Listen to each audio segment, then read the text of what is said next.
Hello everyone. हम लोग already matrix topic को कवर किए हैं। इसके बाद में हम लोग को डिटर्मिनेंट पढ़ना है। तो आज हम लोग नया टॉपिक स्टार्ट करते हैं, डिटर्मिनेंट्स। तो लिखिए टॉपिक डिटर्मिनेंट्स। पहले इसको डिफाइन करते हैं, उसके बाद में डिटर्मिनेंट का वैल्यू कैसे निकाला जाता है उसको पढ़ाते हैं। तो इसका डिफिनेशन सबसे पहले डिफिनेशन।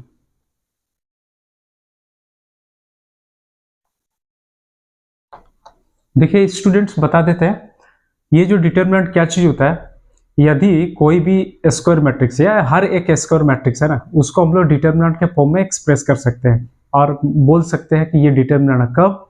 जब ये कोई एक्सप्रेशन को या कोई वैल्यूज को कंटेन करता है। ठीक है, तो देखिए कैसे इसको डिफाइन करेंगे डिटर्मिनेंट को। Each square matrix A can be associated with values expression, then it is called determinant of A.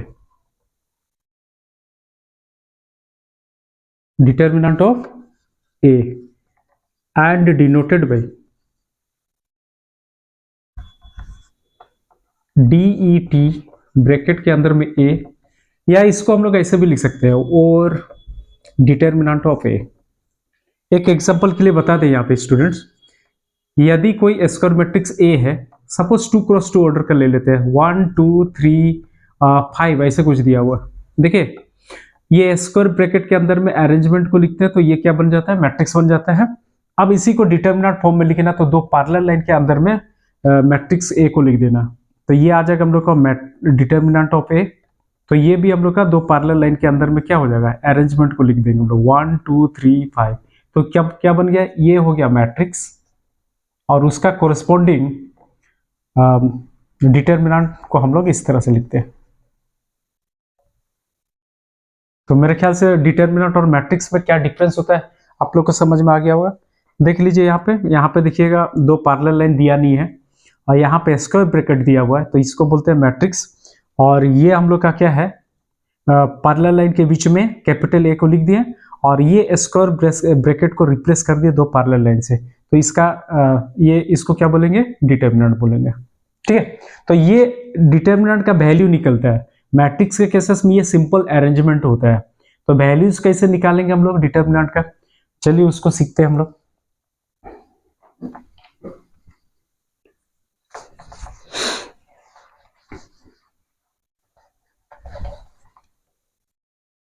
तो आज हम लोग पढ़ते हैं वैल्यूज ऑफ डिटर्मिनेंट। देखिए स्क्वायर मैट्रिक्स कहां से शुरू होता है, 1 क्रॉस 1 ऑर्डर हम लोग का 1 क्रॉस 1 से शुरू होता है। तो यदि डिटर्मिनेंट निकालना है कोई स्क्वायर मैट्रिक्स ऑर्डर 1 क्रॉस 1 का है, तो उसका डिटर्मिनेंट का वैल्यू कैसे निकालेंगे। तो let A is equal to कोई इस तरह से हम लोग का 1 1 ऐसे कुछ मैट्रिक्स दिया हुआ, ठीक है ना, एक ही एलिमेंट है। तो इसका डिटर्मिनेंट का वैल्यू को कैसे लिखेंगे, determinant of A that one is equal to determinant of A 1 1। तो ये क्या हो जाएगा, सिंपली ए 1 1 क्या हो जाएगा, बाहर हो जाएगा। मान लिया ऐसे कुछ एग्जांपल देते हैं, यहाँ पे ए 1 1 मतलब फर्स्ट रो फर्स्ट कॉलम, एक ही एलिमेंट है ना, तो एक ही रो होगा एक ही कॉलम होगा। तो एग्जांपल के लिए एक एग्जांपल लिया जाए, तो ए इज इक्वल टू सपोज ऐसे कुछ दिया हुआ, यहाँ पे सपोज 3 दे दिया है। ठीक है, तो डिटर्मिनेंट का वैल्यू कितना हो जाएगा, ये 1 क्रॉस 1 मैट्रिक्स है। अब इसको डिटर्मिनेंट में कन्वर्ट करेंगे, ये भी स्क्वायर मैट्रिक्स है। स्क्वायर मैट्रिक्स मतलब क्या होता है, number of row is equal to number of column. ठीक है, तो डिटर्मिनेंट ऑफ ए, तो यहाँ पे 3 लिखेंगे, इसका वैल्यू क्या होगा, सिंपली 3 को बाहर निकाल देना। क्लियर है। अब आगे बढ़ते हैं हम लोग, ये हो गया हम लोग का 1 क्रॉस 1 ऑर्डर का डिटर्मिनेंट का वैल्यू कैसे निकाला जाता है। अब हम लोग 2 क्रॉस 2 पे जाते हैं। सपोज मैट्रिक्स ए है, इसका कंस्ट्रक्ट कर रहे हैं हम लोग 2 क्रॉस 2 ऑर्डर का मैट्रिक्स। तो 1 1, यहाँ पे 1 2, यहाँ पे 2 1, यहाँ पे 2 2, ये हम लोग का क्या है, 2x2 ऑर्डर का मैट्रिक्स है। क्लियर है? अब इसको डिटर्मिनेंट में कन्वर्ट करना है, तो क्या करेंगे, पैरेलल लाइन के अंदर में ए को लिखेंगे और यहाँ पे ये जो स्क्वायर ब्रैकेट है उसको दो पैरेलल लाइन से क्या कर देंगे, रिप्लेस कर देंगे। तो ये बन जाएगा डिटर्मिनेंट A21 एंड A22, है ना। अब इसका वैल्यू कैसे निकालेंगे, इसको बोला जाता है डायगोनल एलिमेंट। ठीक है, तो पहले डायगोनल एलिमेंट को क्या करेंगे, मल्टीप्लाई करेंगे इनटू 2 उसके बाद में ये दोनों एलिमेंट को हम लोग मल्टीप्लाई करके माइनस कर देंगे। 2 1 इंटू क्या हो गया, 1 2। पहले डायगोनल एलिमेंट को मल्टीप्लाई करेंगे, उसके बाद जो डायगोनल एलिमेंट नहीं है उसको मल्टीप्लाई करके क्या कर देना, माइनस कर देना। जो भी इसका डिफरेंस आएगा वही हम लोग का डिटर्मिनेंट का वैल्यू होगा 2x2 ऑर्डर का। एक एग्जांपल देके हम समझाने का कोशिश कर रहे हैं। यदि कोई मैट्रिक्स ए है, यहाँ पे ऐसे कुछ दिया हुआ है 2 3 1, सपोज यहाँ पे 2 दिया हुआ है। क्लियर है? अब ये मैट्रिक्स है, आप डिटर्मिनेंट में कन्वर्ट करेंगे तो क्या करेंगे, इस तरह से लिखेंगे 2 3 1 2। अब मल्टीप्लाई करना है डायगोनल एलिमेंट को, तो 2 इंटू 2 माइनस 1 इंटू 3। क्लियर है ना? देखिए यहाँ पे हम लोग का एक फार्मूला जैसे है, A11 डायगोनल एलिमेंट को मल्टीप्लाई करें, नॉन डायगोनल एलिमेंट को मल्टीप्लाई करके माइनस करना है। दोनों को मल्टीप्लाई करेंगे 4 and 3 that will equal to 1 and this one is the answer. तो ये होता है हम लोग का 2x2 ऑर्डर का वैल्यू ऑफ डिटर्मिनेंट। ठीक है, नेक्स्ट हम लोग का 3x3 वाला शुरू करते हैं हम लोग, है ना। 3x3, 1x1 हो गया, 2x2 हो गया, नेक्स्ट 3x3। तो 3x3 ऑर्डर का डिटर्मिनेंट का वैल्यू कैसे निकाला जाता है, उसके लिए हम लोग को दो चीज सीखना पड़ेगा। हाँ, दो कंसेप्ट है हम लोग का, एक माइनर ऑफ एलिमेंट निकाला जाता है और दूसरा क्या होता है, कोफैक्टर ऑफ द एलिमेंट। ठीक है, तो देखिए कंस्ट्रक्शन करते हैं हम लोग एक मैट्रिक्स ए का। तो यहाँ पे A11 A12, यहाँ पे A13, नेक्स्ट हम लोग का A21 A22 A23, नेक्स्ट हम लोग का 31 A32, नेक्स्ट हम लोग का A33। ऐसे कुछ हम लोग का है, ये मैट्रिक्स है। अब इसको डिटर्मिनेंट में कन्वर्ट करें या सिंपल माइनर को ही लिख लेते हैं। यदि ये 3x3 ऑर्डर का एक मैट्रिक्स है, हम लोग जितना भी यहाँ पे एलिमेंट दिख रहा है हर एक एलिमेंट का क्या निकाल सकते हैं, माइनर। तो ये माइनर क्या चीज होता है, देखिए माइनर ऑफ एलिमेंट ए आई जे। आई जैसे इस एलिमेंट को लेंगे तो आई के जगह पे 1 हो गया, जे के जगह पे 1 हो गया, इस तरह से। अब आगे देखिए, इसी का माइनर को यदि रिप्रेजेंट करना ऐसा लिख सकते हैं, minor of element A11, minor of element A11 is denoted by, इसको कैपिटल M11 से रिप्रेजेंट करेंगे। और ये माइनर का वैल्यू क्या होता है, डिटर्मिनेंट के फॉर्म में लिख सकते हैं हम लोग। कैसे लिखेंगे, देखिए ये 1 क्या चीज को रिप्रेजेंट कर रहा है, रो को। ये 1 किसको रिप्रेजेंट कर रहा है, कॉलम को। तो फर्स्ट रो को हटा दीजिए एंड सेकंड फर्स्ट कॉलम को एलिमिनेट कर दीजिए। इसको एलिमिनेट करेंगे और इसको एलिमिनेट करेंगे तो हम लोग के पास में क्या क्या एलिमेंट बचेगा, A22 A23 A32 और A33। उसी का डिटर्मिनेंट हम लोग लिखेंगे A22 A23, next A32 A33, ऐसे लिखेंगे and this one is the minor. मान लिया और दूसरा कुछ हम इसका माइनर निकालते हैं, तो लिखेंगे कैसे बताइए। यहाँ पे एलिमेंट कितना है, A32 third row second column, तो इसका भी माइनर को क्या लिखेंगे हम लोग, 32। अब यहाँ पे क्या करेंगे, किसको एलिमिनेट करना है, थर्ड रो को एलिमिनेट करना, और 2 मतलब क्या हो गया, सेकंड कॉलम को एलिमिनेट करना। इसको हटाइए फिर इसको हटाइए, क्या क्या बचेगा, A11 बचेगा, A13 A21 23। तो यहाँ पे लिख सकते हैं A11 A13 A21 A23, ऐसे बचेगा हम लोग का। अब बताइए ये 2x2 ऑर्डर का डिटर्मिनेंट है, ऑलरेडी हम बता चुके हैं क्या है, डिटर्मिनेंट का वैल्यू कैसे निकाला जाता है 2x2 ऑर्डर। इसको मल्टीप्लाई करेंगे फिर इसको मल्टीप्लाई करके माइनस करेंगे। सिमिलरली यदि M32 का वैल्यू निकालना, माइनर निकालना, तो दोनों को मल्टीप्लाई करेंगे और ये जो नॉन डायगोनल एलिमेंट है उसको मल्टीप्लाई करके क्या कर देना, माइनस कर देना। तो इस तरह से हम लोग माइनर निकालते हैं। ठीक है स्टूडेंट्स, अब एक कंसेप्ट बचेगा हम लोग का कोफैक्टर। तो कोफैक्टर कैसे निकाला जाता है,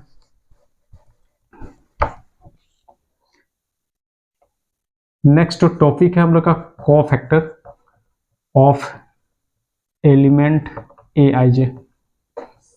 देखिए कोफैक्टर ऑफ एलिमेंट ए आई जे को हम लोग रिप्रेजेंट करते हैं सी आई जे से, और इसका जो फॉर्मूला होता है -1 to the power I plus J, और यहाँ पे लिखेंगे M I J, minor M of element I J, ith row और जेथ कॉलम पे जो भी एलिमेंट रहता है उसका माइनर। ठीक है, अब आगे देखिए हम इसी का निकालते हैं M11, मतलब यहाँ पे हो गया C11 का कोफैक्टर यदि निकालना है तो देखिए यहाँ पे -1 टू दी पावर कितना हो जाएगा, i की जगह पे 1 और यहाँ पे j की जगह पे भी 1 हो गया, तो i प्लस i मतलब 1 प्लस 1 इंटू माइनर क्या हो जाएगा हम लोग का M11 हो जाएगा। तो यहाँ पे -1 का पावर कितना हो जाएगा 2, तो -1 का पावर 2 और माइनर हम लोग का यहाँ पे ऑलरेडी हम लोग निकाल चुके हैं, या यहाँ से भी डायरेक्ट निकाल सकते हैं, इसको हटाइए फिर इसको हटाइए, 4 एलिमेंट बचेगा हम लोग का, तो इसको लिख देते हैं A22 A23 A32 and A33। ठीक है, तो आगे क्या होगा -1 टू द पावर 1 मतलब पॉजिटिव, तो सिंपली क्या हो जाएगा ये A22 A23 and A32 A33 ऐसा आ जाएगा हम लोग का। ठीक है, नेक्स्ट हम मान लिए इसका हम लोग को क्या करना है, माइनर कोफैक्टर निकालना है, तो कोफैक्टर लिखेंगे तो क्या लिखेंगे 32, देखिए एलिमेंट का लोकेशन बता रहा है हम लोग का 32, तो यहाँ पे C32 हो जाएगा।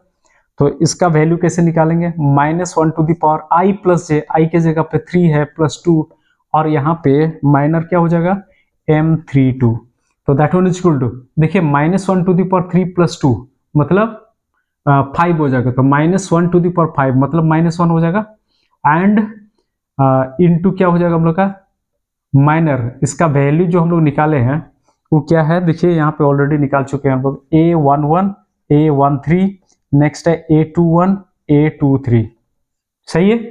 तो यहाँ पे देखिए आगे में क्या आ गया -1, तो -1 मतलब क्या हो गया माइनस का साइन, तो यहाँ पे सिंपली माइनस भी दे सकते हो, है ना। तो देखिएगा ध्यान से सुनने वाला बात है, देखिए आगे में माइनर में केवल आगे में माइनस का साइन या नहीं तो पॉजिटिव का साइन हम लोग का लिखना पड़ता है, ये माइनस और प्लस को यदि हम लोग कंसीडर करें वो कोफैक्टर हो जाता है, तो ये माइनस और साइन के लिए भी एक साइन स्कीम यहाँ पे लिख सकते हैं। देखिए इसको ऐड करिए 1 + 1 कितना हो जाएगा 2, इवन नंबर जैसे ही आएगा ना लोकेशन का इवन नंबर, देखिए रो और कॉलम को ऐड करना इवन इवन आना चाहिए, तो -1 का पावर इवन क्या हो जाएगा पॉजिटिव, जहां पे ओड आएगा नेगेटिव, तो हम लोग साइन का डिस्ट्रीब्यूशन कर सकते हैं, ये पॉजिटिव होगा अल्टरनेटिवली चेंज हो जाएगा, माइनस ये प्लस, यहाँ पे माइनस, यहाँ पे प्लस, यहाँ पे माइनस, यहाँ पे प्लस, यहाँ पे माइनस, यहाँ पे प्लस, तो ये हम लोग का साइन स्कीम हो गया हम लोग का एलिमेंट का। ठीक है, उसी के अकॉर्डिंग हम लोग का क्या होगा कोफैक्टर हम लोग निकालते हैं, माइनर में बस माइनस या प्लस मल्टीप्लाई कर देना। ठीक है स्टूडेंट्स, तो कोफैक्टर कैसे निकाला जाता है, माइनर कैसे निकाला जाता है, मेरे ख्याल से आप लोग को बहुत अच्छी तरह से समझ में आ गया होगा। अब हम लोग डिटरमिनेंट का वैल्यू निकालेंगे 3x3 ऑर्डर का, माइनर और कोफैक्टर का यहाँ पे कंसेप्ट का जरूरत पड़ता है, तो सिंपली इसका वैल्यू कैसे निकाला जाता है स्टूडेंट्स, देखिए डिटरमिनेंट का वैल्यू यदि निकालना है तो इसको लिखेंगे कैसे, डिटरमिनेंट ऑफ ए, और यहाँ पे A11 यहाँ पे लिखिएगा A12 13 A21 A22 A23, next हम लोग का A31 A32 A33 ऐसे। अब हम लोग कोई भी एक रो या कोई भी एक कॉलम को ले लेंगे, ठीक है, कोई भी एक रो का हर एक एलिमेंट को मल्टीप्लाई कर देंगे उसका कोफैक्टर से, है ना, मल्टीप्लाई करके ऐड कर देंगे, हम लोग का निकल जाएगा वैल्यू ऑफ डिटरमिनेंट। तो देखिए कैसे निकालते हैं, सपोज हम लोग फर्स्ट रो को ले लेते हैं, तो इसका डिटरमिनेंट का वैल्यू क्या हो जाएगा A11 into its corresponding cofactor will be denoted by C11 again plus A12 is multiplied by it's corresponding cofactor and A13 is multiplied by C13। देखिए इसका जो वैल्यू निकलेगा वो क्या होगा हम लोग का आंसर हो जाएगा। कॉलम को भी ले सकते हैं, सपोज हम इस कॉलम को ले लेते हैं, सेकंड कॉलम को ले लेते हैं, इसका जितना वैल्यू आएगा सेम वैल्यू कॉलम 2 को लेने के बाद में भी जो वैल्यू कैलकुलेट करेंगे ना वो भी इसी के इक्वल हो जाएगा, या इसको इक्वल ऐसे लिख सकते हैं, देखिए हम कॉलम 2 को लेकर लिखते हैं, दोनों का वैल्यू सेम आता है, हम अभी वेरीफाई करके दिखाएंगे जब क्वेश्चन करेंगे हम लोग। तो इसका कोफैक्टर क्या होगा स्टूडेंट्स 1 2 होगा, फिर प्लस नेक्स्ट हम लोग का एलिमेंट क्या हो गया 2 2 है तो C22 हो जाएगा, फिर plus A32 it's cofactor 3 2 multiply कर दीजिए, इसका वैल्यू और इसका वैल्यू क्या आएगा सेम आएगा, तो एक एग्जांपल देके हम समझाते हैं कि ये वैल्यूज ऑफ द डिटर्मिनेंट कैसे निकाला जाता है। तो ये वर्किंग रूल है, कोई भी एक रो को का हर एक एलिमेंट को उसका कोरिस्पॉन्डिंग कोफैक्टर को के साथ मल्टीप्लाई करके ऐड कर दीजिए, वैल्यू ऑफ डिटर्मिनेंट निकल जाएगा। ठीक है स्टूडेंट्स, हम लोग क्वेश्चन करते हैं, क्वेश्चन में और अच्छी तरह से सिखाते हैं।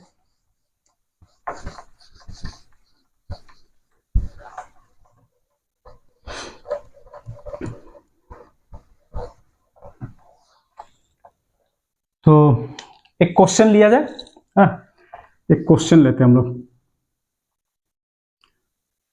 एक डिटर्मिनेंट है ऐसे 1 1 2 3 1 1 2 1 1 ऐसे कुछ दिया हुआ डिटर्मिनेंट। ठीक है, इसका वैल्यू हम लोग को निकालना है। सपोज हम लोग रो 1 का उसका कोरिस्पॉन्डिंग कोफैक्टर के साथ में मिला देते हैं, मल्टीप्लाई कर देते हैं, तो हम लोग का क्या निकल जाएगा डिटर्मिनेंट का वैल्यू। तो सबसे पहले सपोज रो 1 को लेकर हम लोग करते हैं, तो इसका वैल्यू कैसे हो जाएगा 1 इंटू इट्स कोफैक्टर। तो 1 का लोकेशन देखिए, कोफैक्टर में माइनस प्लस आगे मल्टीप्लाई करना पड़ता है, तो इसका लोकेशन क्या होता है हम लोग का पॉजिटिव। तो 1 इंटू इट्स कोफैक्टर, तो ये हटा, तो ये 4 बचा, उसको लिखिए 1 1 1, यही बचेगा हम लोग का। और इसका लोकेशन देखिए हम नेगेटिव बताते हैं, यहाँ पे और एक बार लिख देते हैं positive negative positive negative positive negative positive negative positive. ये साइन को याद रखना, यदि एलिमेंट यहाँ पे नेगेटिव रहेगा तो ये नेगेटिव से मल्टीप्लाई हो जाएगा, फिर पॉजिटिव आ जाएगा। ठीक है ना, इस तरह से। तो यहाँ पे हम लोग का पॉजिटिव है तो माइनस होता है लोकेशन साइन, तो -1 इंटू इट्स कोफैक्टर, इसको हटाइए एंड नेक्स्ट फर्स्ट रो को हटाइए 3 1 3 1 2 1। नेक्स्ट हम लोग का यहाँ पे +2 है, तो लोकेशन भी हम लोग का क्या होता है प्लस होता है, तो इसको हटाएंगे, कितना हो जाएगा हम लोग का 3 1 2 1। अब इसको सॉल्व करेंगे, 1 के साथ 1 को मल्टीप्लाई करें, 1 1 जा 1, और इसको मल्टीप्लाई करके माइनस करना है स्टूडेंट्स, है ना। और यहाँ पे 3 1 जा कितना हो जाएगा 3 माइनस 2 इंटू 1 2 एंड +2, यहाँ पे 3 1 जा 3 एंड 2। तो फाइनली हम लोग का यहाँ पे तो 0 आ जाएगा, और यहाँ पे 3 - 2 1 1 इंटू -1 तो -1 हो जाएगा। यहाँ पे 3 - 2 कितना हो जाएगा हम लोग का 1 1 इंटू 2 क्या हो जाएगा हम लोग का +2, तो दैट वन इक्वल टू 1। ये हम लोग का आंसर आ गया। ठीक है ना, रो 1 को लेके हम लोग का आंसर कितना है 1। तो कोई भी रो 2 रो 3 का वैल्यू को लेके भी हम लोग वैल्यू निकालेंगे, डिटरमिनेंट का वैल्यू कितना आएगा 1 आएगा। जैसे हम कोई एग्जांपल बताते हैं, रो 2 को लेके निकालिए, तो रो 2 को निकाल करके हम लोग ये R2 है ना, ये R1 को लेके निकाले थे हम लोग, R2 को लेके भी हम लोग निकालेंगे, तो वैल्यू कितना आना चाहिए 1। यदि 1 नहीं आ रहा, इसका मतलब क्या हो गया, आपका सॉल्व करते समय कुछ गलत हो गया, मिस्टेक हो गया होगा। तो सपोज हम लोग रो 2 को लेके करते हैं, तो 2 है ना, यहाँ पे देखिए पॉजिटिव है, तो यहाँ पे +2 लिखना पड़ेगा, तो इसको हटाएंगे फिर इसको हटाएंगे, तो ये चारों बचेगा ना 1 2 1 1। नेक्स्ट हम लोग का 1 2 1 1। नेक्स्ट एलिमेंट कितना है हम लोग का नेगेटिव हो जाएगा यहाँ पे ना -1, तो ये क्या है हम लोग का लोकेशन, ये हो गया हम लोग का थर्ड रो, तो पूरा एलिमिनेट हो। सेकंड कॉलम है तो इसको हटाइए, तो 1 2 3 1 1 2 3 1। ठीक है स्टूडेंट्स, नेक्स्ट हम लोग का 1 का अभी यहाँ पे लोकेशन साइन क्या होगा पॉजिटिव होगा, तो यहाँ पे +1, इसको हटाइए फिर इसको हटाइए, तो 1 1 3 1 1 1 3 1। सही है। अब आगे देखिए that one is equal to, तो 2 टाइम्स ऑफ द, इसको पहले मल्टीप्लाई करेंगे 1 एंड 1 इंटू 2, माइनस कर देना है इसको, -1 1 इंटू 1 1 3 इंटू 2 कितना होता है 6 होता है, and plus and 1 into 1 1 and 3, तो that one is equal to क्या आने वाला है देखिए 1 - 2 -1 होगा, -2 आ जाएगा यहाँ पे स्टूडेंट्स, है ना। 1 - 6 -5, ऑलरेडी यहाँ पे -1 है, तो कितना हो जाएगा +5। सही है। एंड 1 - 3 -2, तो -2 1 जा -2, तो ये आ गया हम लोग का 1। देखिए -2 -2 तो -4 हो जाएगा, 5 में से घटा देंगे हम लोग, कितना हो जाएगा 1। ठीक उसी प्रकार बाकी रो या कॉलम को सॉल्व करोगे तो दोनों का क्या आना चाहिए, आंसर सेम आना चाहिए, सबका आंसर सेम आएगा, कोई भी रो को लेके कर सकते हैं आप। ठीक है, तो ये डिटर्मिनेंट का वैल्यू ऐसे निकाला जाता है। तो मेरे ख्याल से स्टूडेंट आप लोग को बहुत अच्छी तरह से समझ में आ रहा होगा। ठीक है स्टूडेंट्स, तो अभी हम लोग कुछ डिटर्मिनेंट में प्रॉपर्टीज होता है, उस प्रॉपर्टीज को डिस्कस कर लेते हैं हम लोग, उसके बाद में फिर हम लोग क्वेश्चंस करेंगे। ठीक है स्टूडेंट्स, तो ये हम लोग का 3x3 ऑर्डर का डिटरमिनेंट का वैल्यू कैसे निकाला जाता है वो हम सिखा दिए हैं। अब हम लोग ये डिटरमिनेंट में क्या क्या प्रॉपर्टीज होता है उसको डिस्कस करते हैं हम लोग।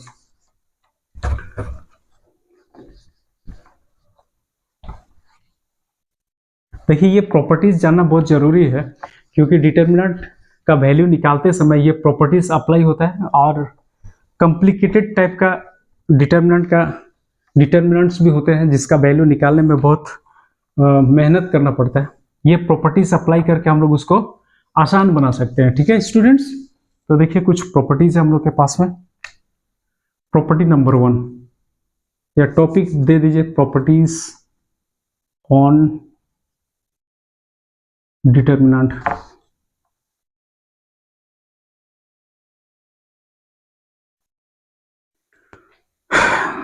बहुत सारा प्रॉपर्टीज होता है, कुछ प्रॉपर्टीज को हम लोग डिस्कस करते हैं।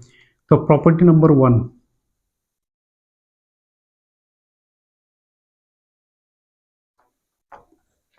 देखिए स्टूडेंट्स हम बताना चाहते हैं डिटरमिनेंट में रोज और कॉलम होता है। रोज को कॉलम में लिख देंगे, कॉलम रोज में आ जाएगा अपने आप। ठीक है, तो डिटरमिनेंट के केसेस में दोनों को चेंज करने के बाद में, after interchanging the rows with column, है ना, तो वैल्यू क्या होगा, रिमेन सेम, सेम आएगा, चेंज नहीं होगा। ठीक है, तो उसको लिखिए यहाँ पे फर्स्ट प्रॉपर्टी में, if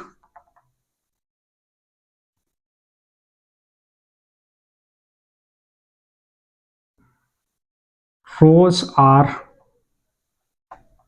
interchanged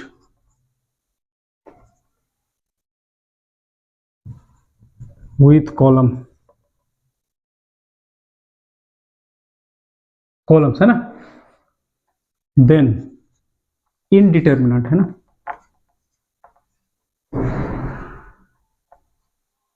then value of determinant remains same।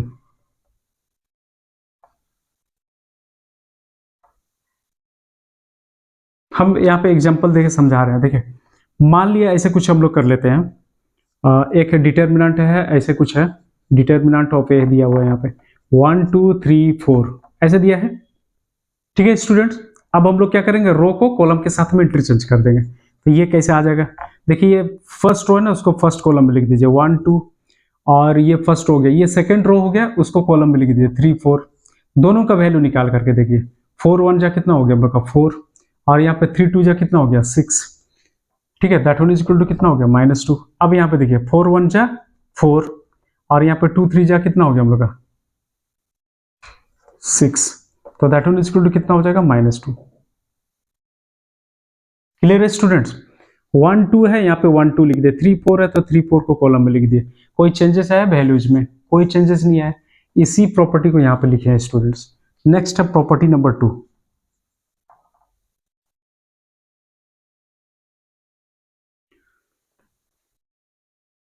यदि डिटरमिनेंट, कोई भी डिटरमिनेंट में कोई दो रो को इंटरचेंज कर दे या कोई दो कॉलम को इंटरचेंज कर दे, तो अब डिटरमिनेंट का वैल्यू सेम आएगा, लेकिन साइन ऑपोजिट होगा। जैसे यहाँ पे आंसर है ना -2, यदि हम लोग इसमें कोई दो रो को इंटरचेंज कर, इसको ऊपर कर देते हैं, ये R2 में है तो R1 में लिख देंगे, R1 वाला को R2 में लिख देंगे, तो यहाँ पे +2 आ जाएगा।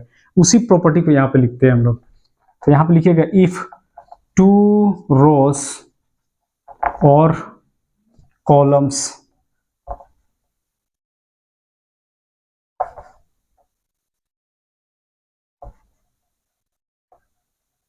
are interchanged in determinant,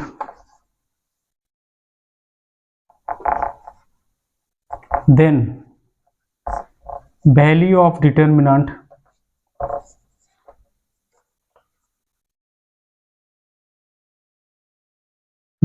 remain same, है ना, सेम आएगा, remain same, but sign is opposite, sign is opposite। हम यहीं पे हम वेरीफाई करके दिखाते हैं। इसका वैल्यू को हम लोग इस तरह से कर रहे हैं। देखिए इसके लिए हम एक एग्जांपल यहाँ पे लिख रहे हैं। मान लीजिए डिटरमिनेंट ऑफ ए आ गया हम लोग का, ठीक है, तो इसका इंटरचेंज कर देते हैं हम लोग रो को, तो यहाँ पे 3 आएगा, यहाँ पे 4 होगा, है ना, और यहाँ पे 1 और 2। देखिएगा इसका वैल्यू -2 नहीं 2 आ जाएगा, वैल्यू सेम आएगा, मैग्नीट्यूड वैल्यू सेम रहेगा, लेकिन साइन क्या होगा, ऑपोजिट होगा। देखिए यहाँ पे करके दिखाते हैं, 3 2 जा कितना हो गया हम लोग का 6 हो गया, और 4 1 जा क्या हो जाएगा 4, तो 6 में से 4 को घटाए 2, इसी के बारे में यहाँ पे हम बोल रहे हैं। इफ 2 रोज और कॉलम, कॉलम को भी इंटरचेंज कर सकते हैं, 2 4 को हम लोग इधर कॉलम 1 में लिख देंगे, कॉलम 1 का एलिमेंट 1 3 है, उसको हम लोग क्या करेंगे कॉलम 2 में लिख देंगे, तो वैल्यू जब निकालेंगे ना तो वो कितना के बराबर हो जाएगा, 2 के इक्वल हो जाएगा, -2 नहीं आएगा स्टूडेंट, निकाल के भी देख सकते हैं हम लोग, जैसे यहाँ पे हम निकाल के देख लिए, दिखा दिए तुम लोग को ना। तो ये हम लोग का क्या हो गया, प्रॉपर्टी नंबर 2 आ गया। नेक्स्ट जो है वो क्या है, property number 3, property number 3, if 2 rows or 2 columns of determinant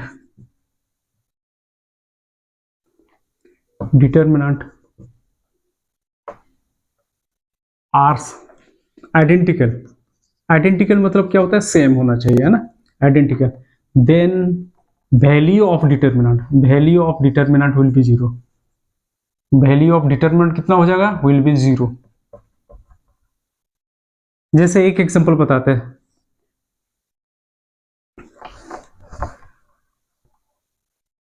यहाँ पे क्या बोल रहे हैं, 2 रोज और या 2 कॉलम, है ना, आइडेंटिकल हो जाने से क्या हो जाएगा, डिटर्मिनेंट का वैल्यू क्या हो जाएगा, 0 हो जाएगा। सपोज ये हम लोग का डिटर्मिनेंट a है, यहाँ पे 1 2, यहाँ पर भी 1 2 लिखिए, दोनों क्या हो गया, आइडेंटिकल हो गया। देखिए यहाँ पे हम लोग लिखे हैं ऐसे 1 2 1 2, आइडेंटिकल हो गया हम लोग का। इसका वैल्यू निकालिए, यहाँ पे 2 और यहाँ पे 2 कितना हो गया, 0, वही चीज को लिखे, ठीक है। यहाँ पे देखिए कॉलम भी आइडेंटिकल कर सकते हैं, सपोज डिटर्मिनेंट ऑफ बी दिया हुआ है यहाँ पे, सपोज यहाँ पे 3 5 लिखा हुआ है, यहाँ पर भी 3 5 कर दीजिए। अब इसका डिटर्मिनेंट का वैल्यू निकाले, 5 3 जा 15, 5 3 जा 15 इक्वल टू क्या हो गया, 0 आ गया। क्लियर, मेरे ख्याल से समझ में आ गया होगा।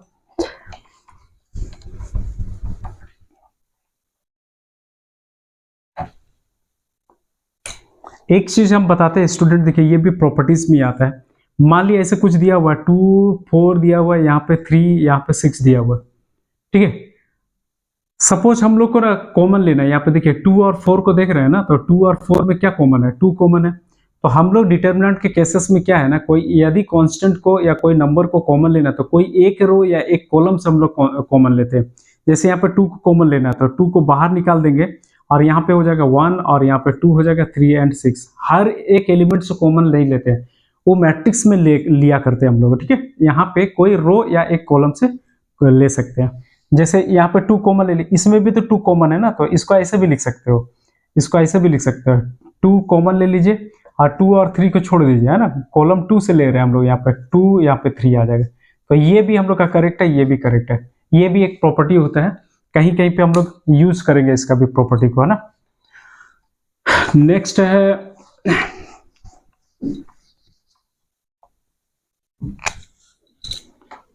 ये property number 4, right on, property number 4, if each element of a row और कॉलम बी 0, कोई भी डिटर्मिनेंट का कोई एक रो या एक कॉलम पूरी तरह से 0 हो जाए, तो भी डिटर्मिनेंट का वैल्यू क्या होता है, 0 होता है। तो यहाँ पे लिखिएगा if each element of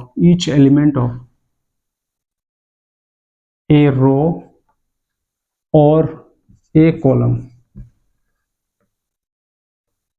of a determinant b0,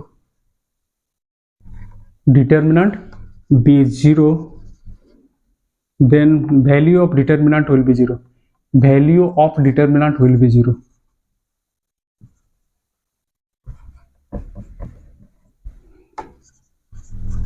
ठीक है स्टूडेंट, समझ में आ रहा होगा। तो ये हम एक एग्जांपल लेके समझाने का कोशिश कर रहे हैं। मान लीजिए यहाँ पे 0 0 आ गया, यहाँ पे 3 और 5 हो गया। यहाँ पे देखिएगा रो 1 का हर एक element, each element of row 1 be 0, that means value of determinant will be 0। देखिए इसको हम लोग का जो तरीका है उससे निकाल के देख लीजिए, 5 इंटू 0 कितना होगा, 0, 3 इंटू जीरो कितना हो जाएगा 0, that one is equal to 0। आ रहा है ना। तो कोई भी एक रो या एक कॉलम का हर एक एलिमेंट क्या हो जाए 0 हो जाए तो डिटरमिनेंट का वैल्यू भी क्या हो जाएगा 0 हो जाएगा।